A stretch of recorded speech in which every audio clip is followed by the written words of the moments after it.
পরিবর্তনের ভাবনা নিয়ে ১ ফেব্রুয়ারি ২০২৬ থেকে নতুন আঙ্গিকে নবযাত্রায় প্রকাশিত হয়েছে দৈনিক জাতীয় অর্থনীতি। এক ঝাঁক উদ্যমী তরুণ ও অভিজ্ঞ সংবাদকর্মীর সম্মিলিত প্রচেষ্টায় শুরু হয়েছে এই যাত্রা। বিদ্যমান সংবাদের পাশাপাশি নিয়মিত গুরুত্ব পাবে সামষ্টিক অর্থনীতি, পুঁজিবাজার, বিদ্যুৎ ও জ্বালানি খাত, ব্যাংক, বিমা ও আর্থিক খাত, কর্পোরেট জগৎ, বন্দর ও কাস্টমস, স্বাস্থ্য ও শিক্ষা, অবকাঠামো ও নাগরিক সমস্যা। পাশাপাশি সরকারের আর্থিক ও রাজস্ব নীতির উপর বিশ্লেষণধর্মী তথ্যভিত্তিক ও অনুসন্ধানী প্রতিবেদন। পাঠকের বোধগম্যতাকে সর্বোচ্চ গুরুত্ব দেওয়ার কথা জানিয়ে দৈনিক জাতীয় অর্থনীতির সম্পাদক মোহাম্মদ ইসমাইল আলী বলেন, অর্থনীতি সংক্রান্ত সংবাদ সহজ ভাষায় পাঠকের সামনে তুলে ধরাই পত্রিকার মূল লক্ষ্য। অর্থনীতির অনেকগুলো সেগমেন্ট আছে।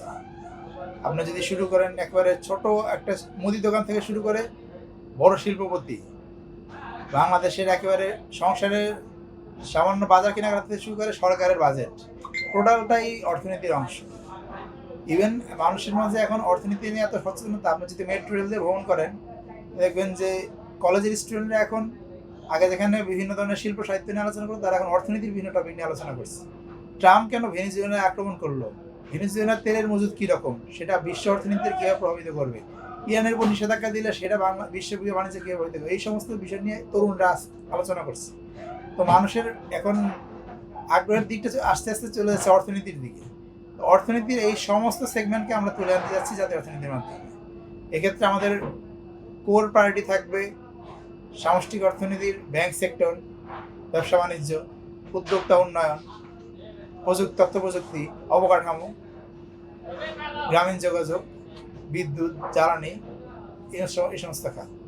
দৈনিক জাতীয় অর্থনীতির যুগ্ম সম্পাদক সন্দীপন বসু জানান, জাতীয় অর্থনীতি কেবল একটি সংবাদ প্ল্যাটফর্ম নয়, এখানে গুরুত্ব পাবে খবরের পেছনের খবর। অর্থনীতি বিষয়ক জাতীয় দৈনিক বাজারে এসেছে, এটা নিঃসন্দেহে আনন্দের খবর। অভিজ্ঞতার প্রজ্ঞা আর তারুণ্যের যে উদ্যম, এর মিশেল নতুন একটি জাতীয় অর্থনৈতিক দৈনিক। আশা করি এর ভবিষ্যৎ অনেক উজ্জ্বল হবে। এর পাশাপাশি আমি এই পত্রিকাটাকে দেখতে চাই একটি প্ল্যাটফর্ম হিসাবে, যেটি শুধুমাত্র কেবল খবর প্রকাশী বা প্রচারই করবে না, পাশাপাশি বিভিন্ন খবরের পেছনে তথ্যভিত্তিক বিশ্লেষণ এবং খবরের পেছনের যে খবরগুলো সেগুলোকে তুলে আনবে। দেশের অর্থনীতিতে বড় পরিবর্তনের পাশাপাশি রাজনৈতিক ও সামাজিক ক্ষেত্রেও পরিবর্তন আসছে উল্লেখ করে দৈনিক জাতীয় অর্থনীতির উপসম্পাদক আলী আজম বলেন, এসব পরিবর্তনের সঙ্গে সামঞ্জস্য রেখে নতুনভাবে আত্মপ্রকাশ করছে জাতীয় অর্থনীতি। দেখুন, ২০০৪ থেকে ২০২৬ পর্যন্ত মাঝখানে ২২ বছরের ব্যবধান। এই ২২ বছরে বাংলাদেশের অর্থনীতিতে অনেক বড় পরিবর্তন এসেছে। দেশের অর্থনীতি আগের চেয়ে অনেক বড় হয়েছে, ইকোনমির সাইজ বেড়েছে, বাংলাদেশের রাজনৈতিক পরিস্থিতি, সামাজিক প্রেক্ষাপটও অনেক কিছু পরিবর্তিত হয়েছে।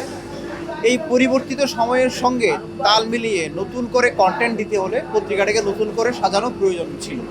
সেই প্রয়োজনীয়তার জায়গা থেকে আমরা জাতীয় অর্থনীতিকে নতুন রূপে বাজারে নিয়ে আসছি। বাজারে নতুন পত্রিকা হিসেবে আত্মপ্রকাশ করাকে একটি বড় চ্যালেঞ্জ হিসেবে উল্লেখ করেছেন দৈনিক জাতীয় অর্থনীতির বিপণন প্রধান আরিফুর রহমান। তিনি বলেন, বর্তমান বাজার বাস্তবতায় নতুন পত্রিকা নিয়ে আসা নিঃসন্দেহে একটি বড় চ্যালেঞ্জ। তবে সেই চ্যালেঞ্জ মোকাবেলা করেই জাতীয় অর্থনীতি পাঠকের কাছে পৌঁছাতে প্রস্তুত। দেশের অর্থনীতির অবস্থা, সেক্ষেত্রে আমাদের যে ব্যবসা বাণিজ্য বা একটা পত্রিকা বাজারে এস্টাবলিশড হওয়া অর্থনৈতিকভাবে, এটা এখন আসলে অনেক বড় একটা চ্যালেঞ্জিং বিষয়। কিন্তু তারপরও আমরা জাতীয় অর্থনীতিকে নতুন উদ্যমে নিয়ে আসছি। আমাদের সর্বাধিক চেষ্টা থাকবে যে বাজারে সবার কাছে সঠিকভাবে পৌঁছানো, সঠিক নিউজ সাপোর্ট দেওয়া, নতুনত্ব কিছু নিয়ে আসা মার্কেটে।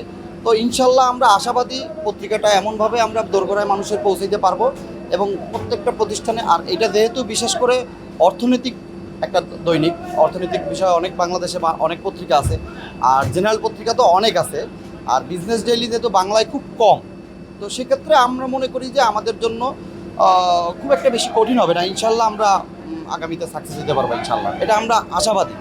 গণমানুষের কণ্ঠস্বর হয়ে থাকুক জাতীয় অর্থনীতি, যেখানে থাকবে অর্থনীতি থেকে শুরু করে রাজনীতি ও খেলাধুলার খুঁটিনাটি।